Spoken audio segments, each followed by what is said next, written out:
వల్లభనేని వంశీకి సంబంధించి నిన్న అతనికి సంబంధించినటువంటి కేసులో స్టే అడిగితో ఏది అతన్ని విడుదల చేస్తానికి రెడీ అవుతున్నప్పుడు అతనికి బెయిల్ ఇచ్చినటువంటి తీర్పు మీద స్టే కోసం సుప్రీంకోర్టుకి వెళ్ళింది ప్రభుత్వం.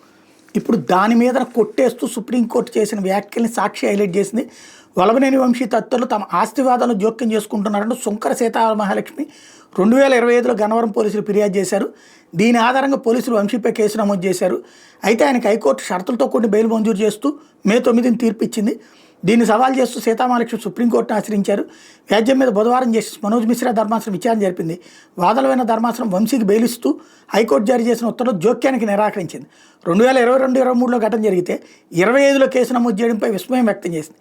ఈ వ్యవహారం మొత్తం సివిల్ వివాదమని, దీనిని క్రిమినల్ కేసుగా ఎలా మారుస్తారంటూ పోలీసులు తీరుని ఎండగట్టింది. వంశీ బెయిల్ను రద్దు చేయాలని సీతామహాలక్ష్మి అభ్యర్థిని తోసిపుచ్చుతూ ఆమె పిటిషన్ కొట్టేసింది.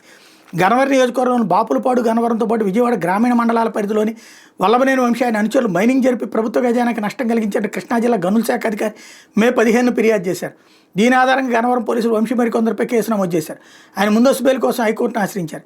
వ్యాజ్యం మీద విచారణ జరిపి పలు షరతులతో వంశీ ముందస్తు బెయిల్ మంజూరు చేస్తూ మే 29న ఉత్తర్వులు ఇచ్చింది. వీటిని సవాల్ చేస్తూ రాష్ట్ర ప్రభుత్వం సుప్రీంకోర్టును ఆశ్రయించింది. వంశీకి హైకోర్టు ఇచ్చిన ముందస్తు బెయిల్ను రద్దు చేయాలని పిటిషన్ వేసింది. దీని మీద బుధవారం సుప్రీంకోర్టులో ప్రభుత్వం తరపున సీనియర్ న్యాయవాది సిద్ధార్థ రుద్ర వాదనలు వినిపించారు. హైకోర్టు తమకు వాదనలు వినిపించే అవకాశం ఇవ్వలేదన్నారు. అక్రమ మైనింగ్తో 195 కోట్ల మేర ప్రభుత్వ ఖజానాకు నష్టం కలిగించారని చెప్పారు. 700 పేజీకి నివేదిక ఉందన్నారు. ధర్మాసనం బంధిస్తూ ఈ దశలో బెయిల్ రద్దు విషయంలో ఎలాంటి ఉత్తర్వులు ఇవ్వలేమంది. ఆ నివేదికను సీల్ కవర్లో తాము ముందుంచమని ప్రభుత్వాన్ని ఆదేశించింది.